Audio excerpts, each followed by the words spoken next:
Hello, fellow students. I'm Ashley Miles, and I will be speaking about Venezuelan culture. To begin, I will give some brief information about the country itself.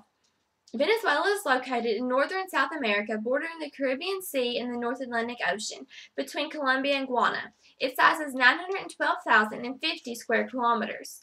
Early colonization in Venezuela was much less important than it was in other parts of South America. Venezuela would later surprise the world when massive oil reserves were discovered.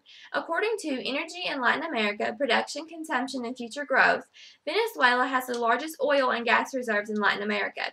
These extensive reserves, coupled with relatively low domestic demand, will ensure that the country will continue to be a major exporter to the next century. Independence did not prove easy for the new nation. Civil strife, wars, and dictatorships raged in the country. Despite a rough history, Venezuelans are famous in South America for their easygoing nature and fun-loving spirit. Venezuela has a federal republic government. The country gained its independence from Spain on July 5, 1811. Venezuela remains highly dependent on oil revenues. Diversity in human culture is all around us. Culture makes each group of people unique, and for this reason, culture isn't something that should be criticized or discriminated against. It should be honored and respected. I chose to honor and respect the Venezuelan culture by experiencing the culture for myself and by comparing and contrasting it to my own culture. Also by interviewing a friend of mine. I will start by sharing a personal testimony of Venezuelan culture. Jose Martini shared his personal experiences of living in Venezuela with me. He shared his memories, worldviews, experience with Camelsville and Camelsville University, family, food, religion and faith, and hobbies. His most memorable life experience was coming to America and learning English and actually being able to attend college here. His best memory as a child was when he got to have the first pitch in a professional baseball game and comment about it on TV. All of this was watched on national television. In Venezuela, they have the same buildings, cars, and speak Spanish. There is hot weather all year long with two seasons, the rainy one and the dry one. The temperature averages 85 plus degrees all year long, and there's a lot of diversity in the people. They are from Europe, China, and Arabic culture, and there's a few from America. When asked his world views, he commented that the world is crazy right now. He wishes everyone could live in peace, and he hopes that one day people would stop being racist and wouldn't discriminate against black, white, Asian, Latino, or American. Everyone is the same. He wanted to leave Venezuela because in America, he has more options. He thinks that the government is messing up his country because they are trying to make it more like Cuba. This is why he decided to leave and come to America. Coming to Camelsville has helped him grow as a person. He is more mature and he cares about a lot more stuff now than he did before. He knows his mom Louisa isn't here to back him up, so he's all on his own. He has been here since the fall of 2007.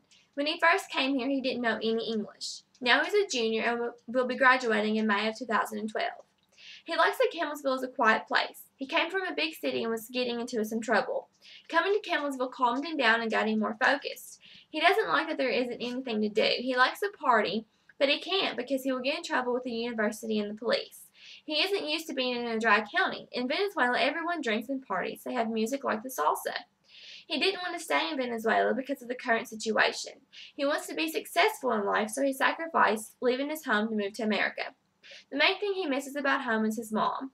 He also misses the good food, hot weather, and his friends. He made a joke that he also misses all the good-looking girls that are back home. He laughed and said there are some good-looking girls here too. His family consists of his little brother, little sister, mom, dad, and two cousins. In December, he and his sister will join them. They have a huge family. He said they are the best people and the hardest workers. His mom works every day of the year, including New Year's and Christmas. He is Catholic and tries to go to church or Mass every Sunday. His faith is in God and the Virgin Mary. He knows that they will never let him down. His favorite foods are Venezuelan foods like empanadas, pabellon, and steaks. Jose likes the real ones, though, not the ones that they serve in the cafeteria. He also loves rice and french fries, although he tries to stay away from french fries. He likes to play any kind of sport involving a ball. He likes to party, dance, and sing, and he really enjoys playing baseball at CU. And finally, when I asked him to tell me the most important thing about himself, he said he is a funny guy who is a hard worker, and he's dedicated to get what he wants. After talking to Jose about his culture, I wanted to experience Venezuela for myself. The little taste of Venezuela I received only enticed me to want to travel there and experience the real thing. I prepared and ate an empanada. The empanadas were not as easy to make as I had expected. I homemade the dough, placed the filling on the inside, fold it, and it comes out kind of looking like a half moon. The filling is what made them so delicious. There are many fillings to choose from, but I chose one that consisted mainly of onion, garlic, tomatoes, beef, and raisins. Now, those ingredients listed one by one don't sound that appealing, but they blended together wonderfully. I would love to be able to eat some empanadas prepared by someone of the Venezuelan culture, because I can only imagine how much better that they would taste. I also researched salsa dancing. I was already somewhat familiar with salsa dancing by movies that I'd watched, but I really wanted to grasp salsa dancing. I looked at videos of salsa dancing on YouTube. My favorite was the video entitled "The Best Salsa Dance." I also listened to some salsa music myself and tried to get into the swing of things, but I soon realized there was no way I could become a salsa dancer. The way that those girls move their hips is just mesmerizing, and it's somewhat acrobatic. The girls seem to be up in the air a lot. After being exposed to the Venezuelan culture, I realized that there are stark differences between Venezuelan culture and American culture, but there are also some similarities. I looked at the religion and beliefs, the economy, the politics and the government, the traditions, and the daily life. As mentioned previously, Venezuela is primarily Catholic. Protestant is the most prevalent religion in America. 51% of Americans are Protestant, but Catholic religion comes in second, with 24% of Americans choosing that religion. The success of Venezuela's economy relies heavily on oil revenues. The unemployment rate is 12.1%, and a whopping 37.9% of the population lives below poverty level. America has the most technology-powered economy in the world. The unemployment rate is 9.6%, and 12% of the population lives below poverty level. Venezuela has a federal republic government, and America has a constitution based on a federal republic with a strong democratic tradition. Besides the traditional celebrations of New Year's and Christmas, celebrating Carnival is a big tradition of Venezuela. It consists of general partying with lots of drinking and dancing, parades, and drummers with people in costumes, and a general greater level of sexual undertones. America has a lot of traditional holidays. New Year's and Christmas are the two major ones, but there is Halloween, Easter, Valentine's Day, and etc. as well.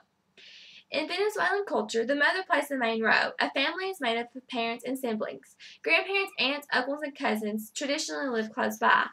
In America, there is no standard family. A family can consist of a variety of combinations. Is not limited to just a mother and father and children, but it's also rare to find families including aunts, uncles, cousins, and grandparents living close together. However, those circumstances do exist. In conclusion, I hope that you have a great appreciation for Venezuelan culture and what it has to offer. Today I've presented Venezuelan culture to you by sharing with you an interview I've had from a friend, my Venezuelan experience, and by comparing and contrasting Venezuelan culture with American culture. Venezuelan culture is so much more complex and amazing than I have managed to describe to you in this speech. I gave you a preview of everything Venezuela has to offer. I hope that you find Venezuela to be as great of a country as I do, and I hope that you will choose to experience a little bit of Venezuela for yourself. There are many great cultures out there. It is up to you to explore them.